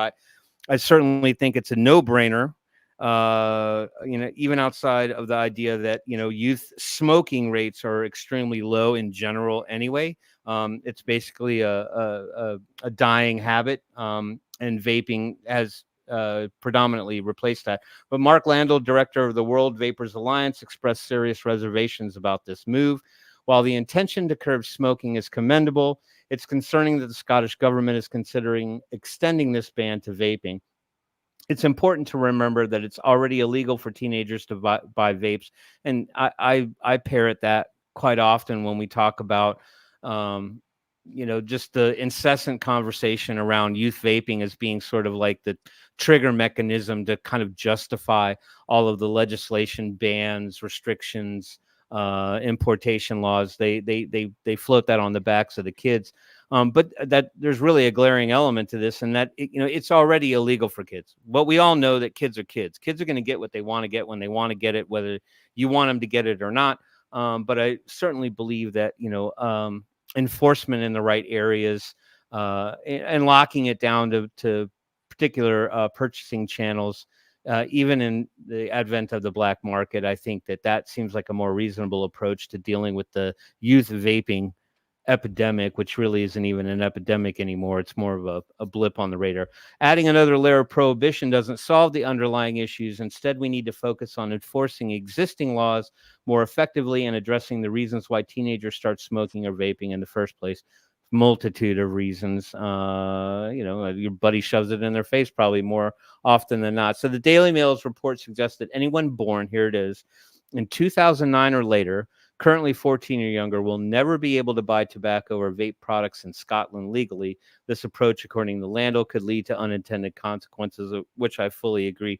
But do you guys think that just based on this particular type of approach, they kind of feel like one cancels the other, right? If you basically get rid of smoking, it makes sense to get rid of vaping, because if we look at vaping from a traditional perspective, other than it being a forbidden fruit kind of thing, if the kids can't get the cigarettes, why would they need the vaping?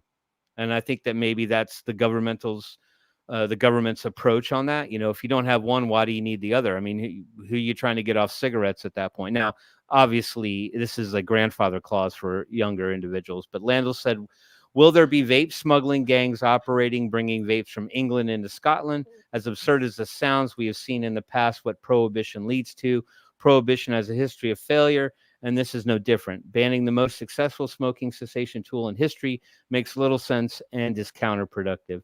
We have seen similar approaches fail disastrously in Australia, leading to a booming black market, which we're all well aware of. I don't want to keep on reading. I think this basically just kind of highlights the concerns that people in the vape advocacy space share, and that is that all of these particular kinds of overreach actions only really help the black market to continually blossom, which could be harmful in some cases, and we might see something worse happen when we reach that point. But at the same time, you have the other unintended consequences, and that you are effectively taking away a form of harm reduction could prove to be beneficial to a lot of people. So I guess everybody should just kind of keep their eyes on that. I don't have my finger on the pulse of the Scottish government or parliament or whatever they call it. So I don't know exactly how anxious they are to move forward on this. I don't even know if we have any viewers from Scotland. I'm sure you've heard some. I want to know why they used a yak for the picture for the article. Yeah, that's odd. Big fluffy cow. I think that's not a yak. I believe that is a type of whatever. Well, no, they're a popular cow here in America now. People buy them because they're a Highland cow, or a Highland something. Well, what does that thing have to do with smoking or vaping? It makes absolute no sense at all. It's the Scottish Highlands. You have to go. Part of the youth vaping epidemic, all right? This young cow is addicted to disposable vapes. Yes, exactly. And it needs Johnny, can't you see that? Obviously, it's addicted, man. Why do you think the horns are so long? Is the nicotine, man? If I had to throw my guess into it, I would say that all Highland cows will become the Trojan horse for black market vapes in Scotland. And as we all know, cows have 4 stomachs, so they could carry around a shitload of vapes and just shit them out like a Pez dispenser. And everybody will get taken care of. You just got to follow the cow around. That's it. Yeah, but have prosthetic fake horns on them, just filled with vapes. Yeah, exactly. Yeah, you bend it down, Sam, and then you just you take your hit from there. And then well, Paul, a little bit more about their parliament and how does it work. Does England have any say with this? Well, they do, but you can also turn the horns into vapes. Actually, really high end, one-off vapes.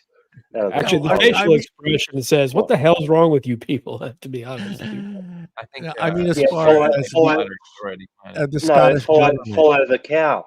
The Scottish. Okay, we've had a couple of turkeys from Australia go over to Scotland recently, and vice versa. They've been here in Australia. We've had the likes of Becky Freeman and a couple of others here going over backwards and forwards to Scotland and talking over there, and they coming here to hear what we're doing, and I'm listening to it and I'm going, you guys are fucking nuts.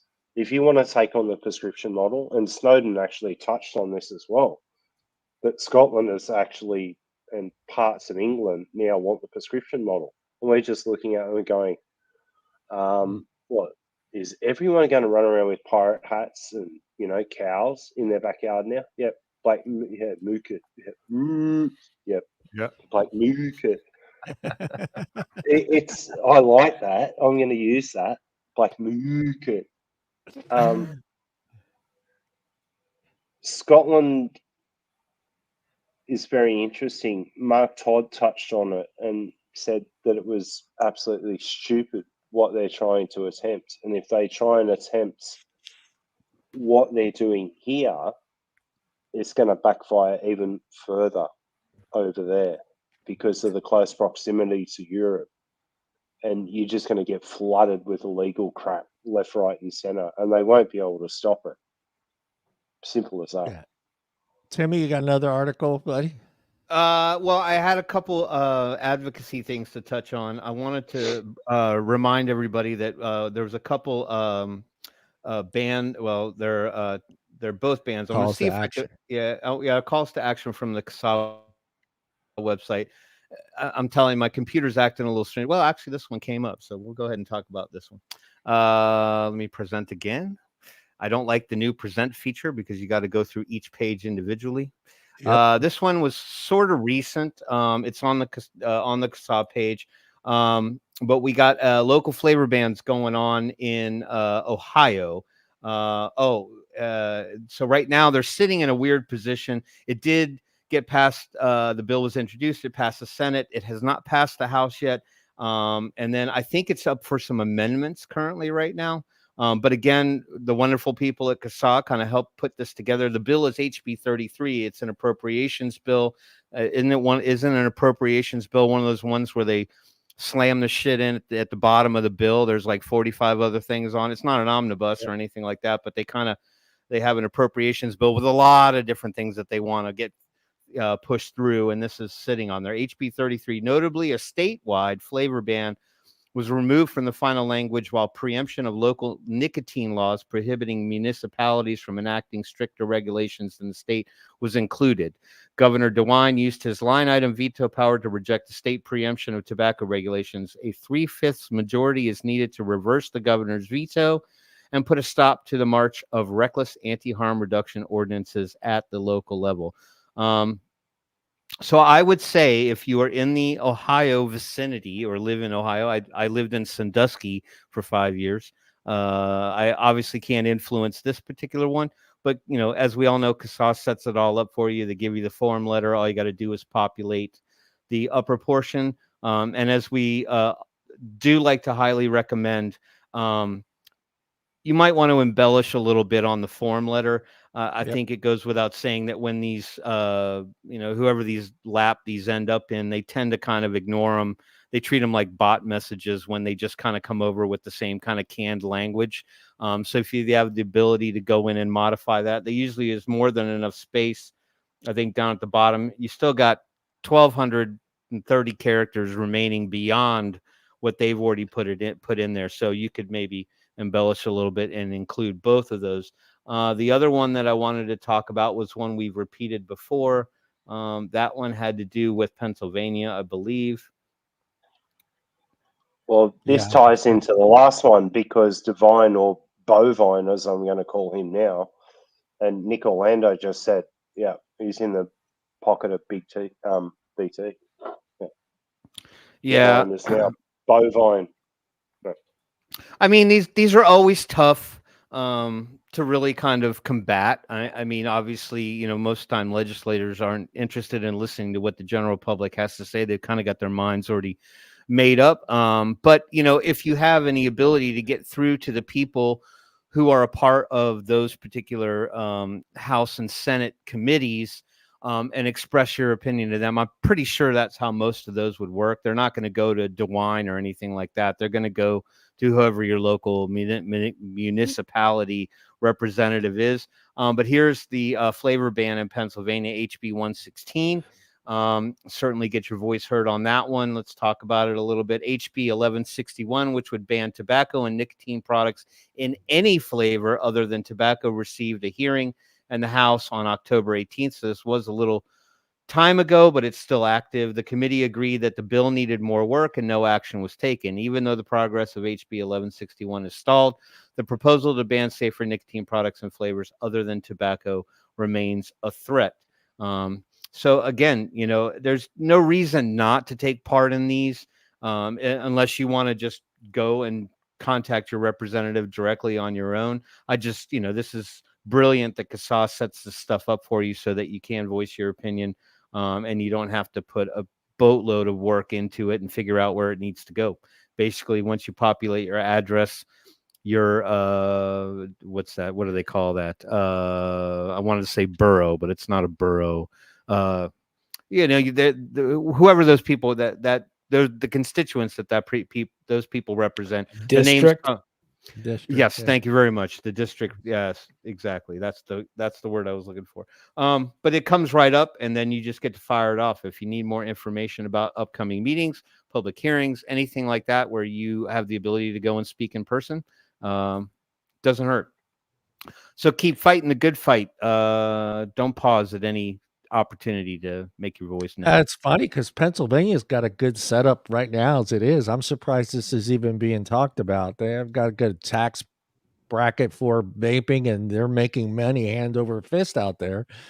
True. It is. Could be pressure from surrounding states. Yeah. You know, I mean, you know, people who can't get it in, you know, like New York and New Jersey, those particular areas are venturing into Pennsylvania to try to get stuff. So maybe they're in cahoots with whatever Nykel, Beichel, whatever stupid name is in New York.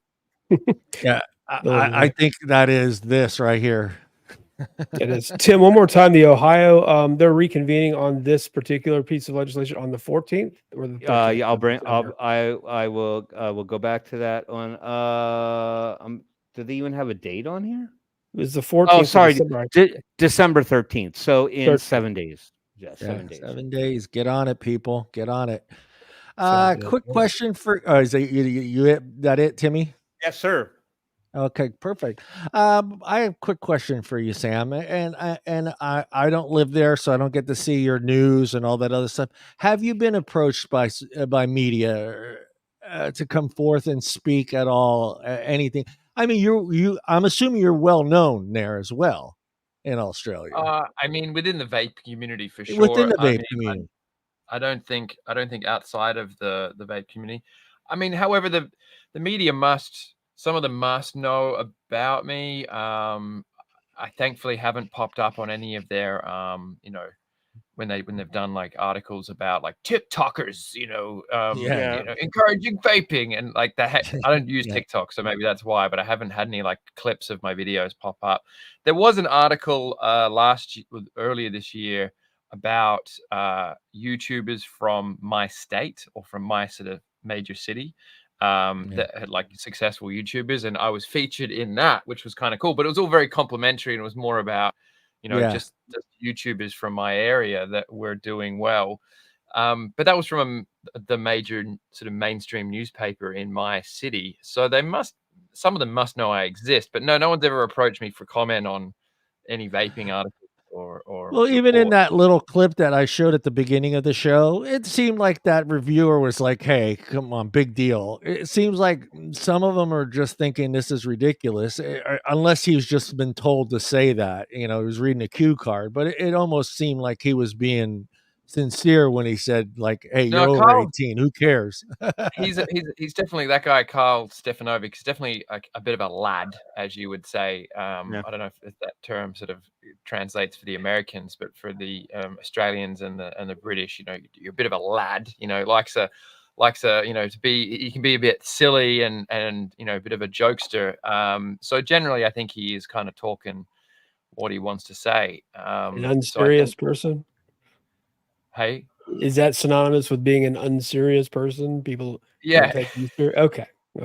Sorry, I never heard that I think he's probably genuinely saying, like, you know, adults. I think he's bringing a kind of pretty genuine comment there by saying, you know, so what if adults want to have access to these products? And is Dr. Mendelsohn getting any media time at all? He is, but in a different realm. Not so much on mainstream now. It's behind the scenes, and what him and Alex have been doing here in New South Wales, trying to push into the hospitals and re-educating the rubbish that's being put out here. I just wish that 60 Minutes would do a follow-up to what they did for us back in, I think it was 2015, 2016. And I also wish now that Q&A, ABC here in Australia, which is the Australian Broadcasting Commission, I wish they would actually do a Q&A on vaping, tobacco taxes, and the illicit black market, because it was the previous government that instigated all of this, right? We were going along quite happily, okay? Quite happily with everything. There was no problems. Now you've got fire bombings. Now you've got turf wars. Now you've got absolute chaos, and a government that is hell-bent on trying to wipe out a serious tobacco harm reduction technology. Why? Yeah. I'm just kind of curious where even the general public stands. I mean, if you were to walk up to the individual on the street and ask them what they thought of vaping, what do you think the general response would be from just someone just outside of both smoking and vaping? Sam? I think there's a lot of, everyday people. I guess the kind of person that is a vapor but isn't in the community as such. I live in the city, and so I walk down the street and I see, people that I assume are not part of the kind of vape community because they're just vaping a disposable, or they're vaping a refillable pod, or a sub tank or something like that. And so I'm assuming you're just a regular person who vapes. So I think a lot of people that aren't part of the community would be pro vaping as they use it, but then there's also a lot of people who have swallowed the propaganda that's being spread. Like I said, Been brainwashed. There's stuff on bus stops that say there's fucking weed killer in vapes, and so your everyday person who thinks who isn't critical of the government, who isn't cynical of mainstream media. For a lot of us, we look at stuff that comes out through the mainstream media, and I'm immediately cynical of everything.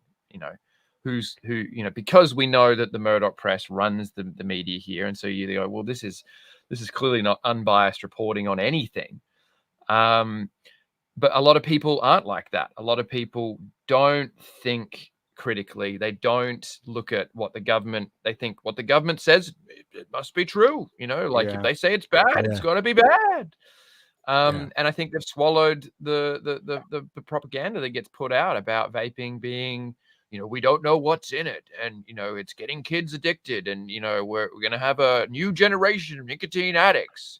People believe that kind of shit, which makes it really hard for us to try and get public outcry at this government overreach, because I see comments, and overwhelmingly the response in my videos on advocacy has been like, this is ridiculous.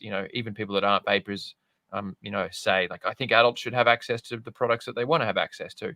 But there's also a lot of people that go, oh, it's about time they ban this, and all sorts of shit like that. And I'm like, you've got no idea. You've just eaten up the propaganda. Yep. Yeah. It's a sad thing. Philip, you have a question?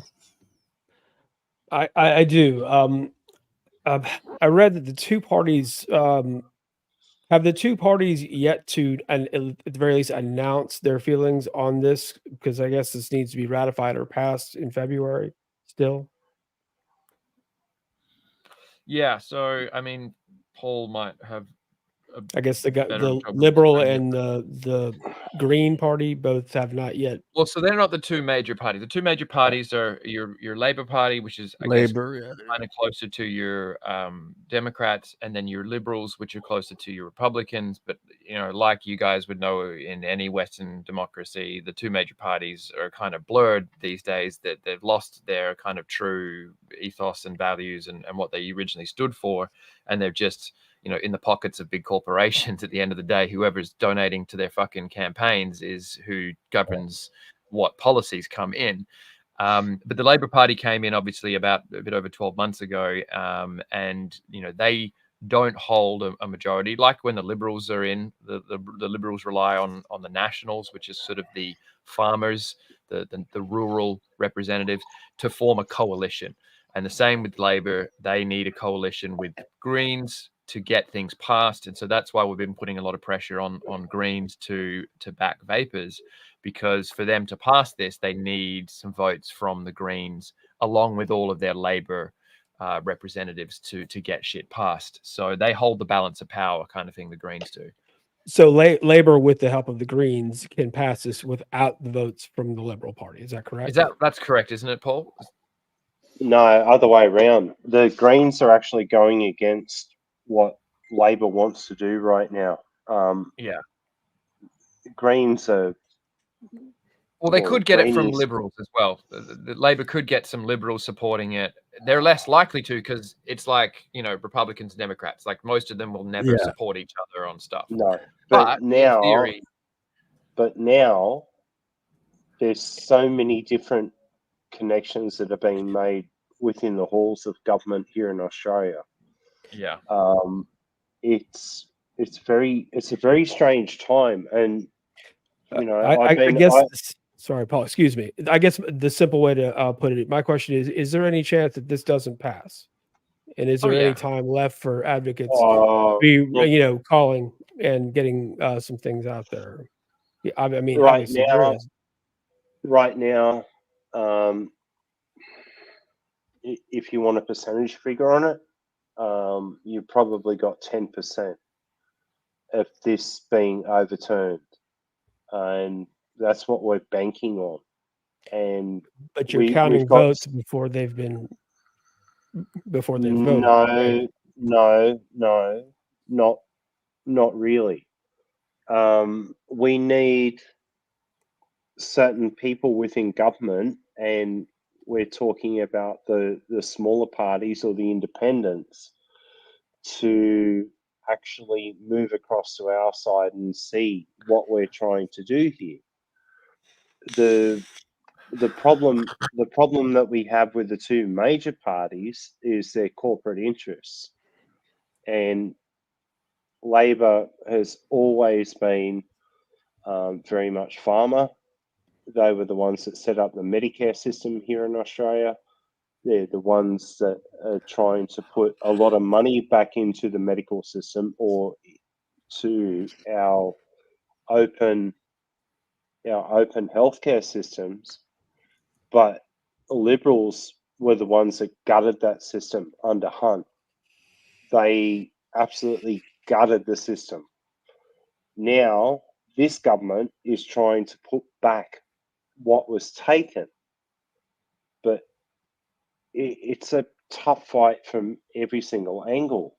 And when you have the TGA, the Therapeutic Goods Administration, which is the exact same as the FDA, you know, Food and Drug Administration, it's pay to play. And if you want something to go through, like especially in this industry, in the vaping industry or tobacco harm reduction, they're wanting to bring in a PMTA process now for the liquids, even for what they want to put through to the pharmacy system. And nothing right now, nothing that I've looked at, like recipes and all the data sets, nothing is going to pass unless it's coming from a pharmaceutical company, and it's ridiculous. All right, I want to give Sam the last 8 minutes of the show with a couple questions and some things that you have going on you want to promote, but also wanted to ask you what else can be done by Australians and ourselves here to help the cause, and if this doesn't pass, what's the next step for the vape community there in Australia to make sure this doesn't happen again? Well, I think, you know, like we know, the Parliament is sitting, I think, for the last time today. So, you know, fingers crossed that they don't ram this through. Either way, it doesn't really change what we can do. It puts us in a far, you know, less good position. But to keep calling your federal representatives, you know, your senators, across the board, you know, whether they're Greens, whether they're Liberal, whether they're Labor, whether they're Nationals, you know, call their offices, and, you know, make yourself a one policy voter. You know, that if they don't support sensible regulation, if they don't oppose, you know, prescription systems, if they don't oppose overreach like what the government is trying to do, that you won't be voting for them, because, you know, that's, at the end of the day, that's what matters to these guys, is making sure they get re-elected. And, you know, the public at the moment is already pissed off on a bunch of issues. You know, we've got record food prices, insane rental costs and rental availability and housing problems in Australia. You know, you've got so many issues that people are pissed off about that, you know, the governments and the ministers, even not in power, are all, you know, under a lot of pressure, I think, to be pandering to the populace, because, you know, they'll have another election and they're going to get voted out. So, you know, just call your reps and tell them, you know, that you're a vapor. This is, you quit with flavors, you use nicotine, you want to be able to go to a vape shop and get your hardware and your liquids. You want to be able to access online products. You're not opposed to, you know, sensible regulation. You don't want kids vaping. But the way that the government's going about it is wrong, and tell them that, and tell them that, you know, you're a vapor and you're going to vote for whoever is going to allow them to have access to products, you know, similar to the UK or New Zealand, you know, because at the end of the day, as much as the British might moan about some of their regulations, we'll take the TPD situation over what we've got here, you know. So, you know, don't be rude and yell and scream at them, and don't say that you don't want any regulations, because that's ridiculous. But you know, make it clear that this is not going to work, and that you're not going to be supporting anybody who does support this sort of stuff, regardless of what happens in the next week or so. Because, you know, obviously, even if this shit does go through, like we've heard from Colin and other people, and Paul have talked about it, it's going to fail. Whatever they do get through, it's going to fail to meet the goals that they are trying to achieve, which is not having kids vaping in schools. And so, you know, it's going to come up again, you know, even if they do change it to these draconian laws, they're not going to work. And so we're going to be back here again in 12 months time, when the youth vaping epidemic is still happening, and they're going to try something else. And we want to make sure that we're, you know, putting the pressure on them to you know, make common sense regulations. Just get fucking noisy. You know what I mean? Like, that's what we've got to do. Thank you. Well said. Yeah, because that's where I'm kind of going with it. I mean, if it doesn't go through, to me, it seems like the community out there needs to be prepared for that, and not just to say, yeah, we got past this, and just kind of forget about it for 12 months and then wait for it to come back into the conversation again. My thoughts are like, what should they be doing? I mean, it applies for us as well here in the U.S. I mean, we need to be prepared for the no and yes. But if this doesn't pass, what should they, other than just calling your congressman or well, I don't know what you guys call them there, but, you know, should vapors be doing? Should we be out there trying to push our issue with people outside of our community more? Try to get on media. Yeah, keep trying to educate people. And when you see articles like I shared the other day, a really good one from Real Clear Science. I posted it on my Vaping Bogan Facebook thing. I can share it here in the chat if you guys like. Yeah. But this was a really good one that I think let me tell everybody as well. All of Bogan's link to social media stuff is in the header, but I'm assuming everyone knows who Bogan is and is following him. Bogan is and is following. And for those who aren't following this gentleman on Twitter /X, I'll never call it X. Please do so. Yeah. But this study comes from where are we? Sorry, just a long article. Where are we? But it's talking about how the youth vaping epidemic and, you know, it all this sort of stuff. New studies are debunking misinformation about youth vaping. And, you know, critics of vaping have, you know, been talking about the inevitability of leading to an increase in adolescent cigarette use. And it just shows, you know, from one of the largest, I think it's the largest studies, by Reuters Institute of Nicotine and Tobacco Studies, potential rise in adolescents following the introduction of blah, blah, blah. And the data doesn't support that. The emergence of e-cigarettes has coincided with the most rapid declines in cigarette use over the past 30 years. And so, and likewise, a study by Queen Mary University in London, the most comprehensive investigation to date on the relationship between e-cigarettes and smoking, delivers a powerful blow to the notion that vaping acts as a gateway to smoking. The findings at the population level reveal no evidence to support the idea that e-cigarettes or alternative nicotine delivery products promote smoking initiation amongst youth. It's not a gateway to smoking. No. Right. And so sharing these sorts of articles, and when you're at Christmas, you're going to be sitting around, you're going to be having chats with your family members, your friends, talking about various things, and educate, because the more we can get the public to understand that they're being fed lies, that when you actually look at the real studies, the most comprehensive studies, it's 95% less harmful than smoking. It doesn't lead to smoking. Nobody picks up a fucking blueberry menthol flavored vape and then 6 months down the road goes, you know what? I really want some fucking ashy shit in my mouth instead. I want to wake up coughing black crap in the shower because I smoked, cigarettes yesterday. Like, nobody does that. That is just not what happens. So spreading the word both within the community, but also educating, because we need the general population to go, well, hang on a second, this doesn't seem right. We need people saying, why can't adults have access to these products? We need non-vapors to be saying those sorts of things.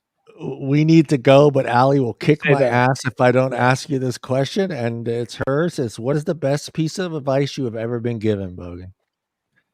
The best piece of advice that I've ever been given? Probably from my dad. If you're gonna do something, do it once and do it properly. Yeah, I like that. That's a perfect one. That's my dad says the same thing. Don't half-ass a job, Don't half-ass is what my dad would say. All right, Sam, we want to thank you for joining us, and I'm going to give everybody a few seconds here to thank you for being on the show. We'll start up there with Timmy. Yeah, no, definitely, Sam. I mean, you're a cornerstone to this vaping industry, this vaping community. You've provided countless numbers of people with great information on what products to invest in and continue to pursue tobacco harm reduction and staying away from the stinkies.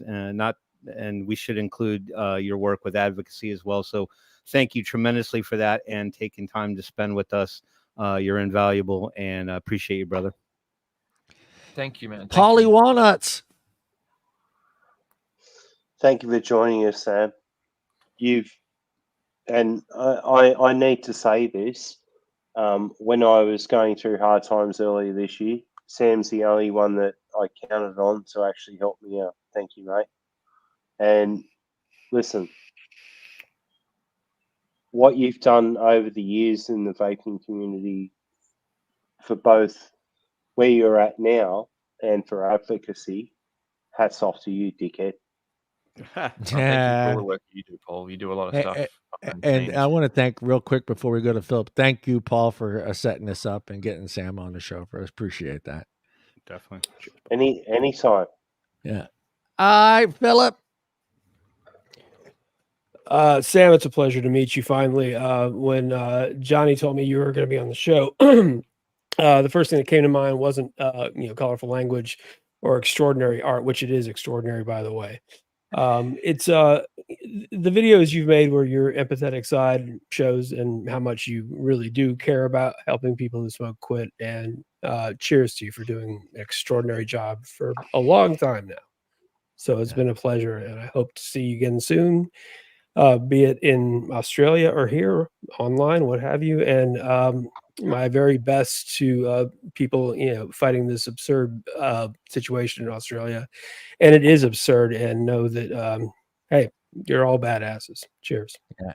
Yeah, hopefully we can get you back with some positive news. And I just want to say that you have come a long way from that first video I've seen of you to your videos today. I mean, it's fun watching all you guys, the transition from the very beginning, whether it's Nick or Mike or Mark Fagan, and even you and I can't even name all the rest of them, but how far you came from reviewing in some of you guys in your kitchen, and into these elaborate setups that you guys have now, sharing the close-ups, better understanding the products. And the one thing I wanted to say at the beginning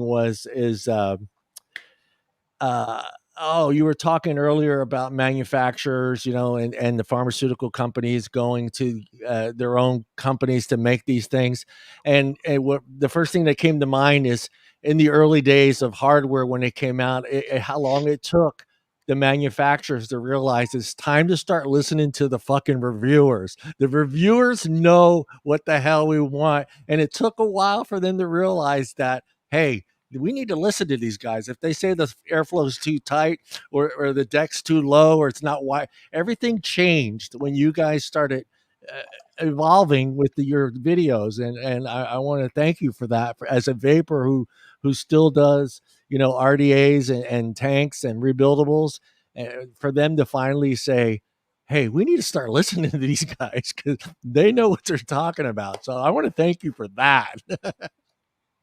No worries, man. Yeah, no, I'm lucky. I'm very blessed to be able to do this for so long, and fingers crossed I can keep doing it. Yeah.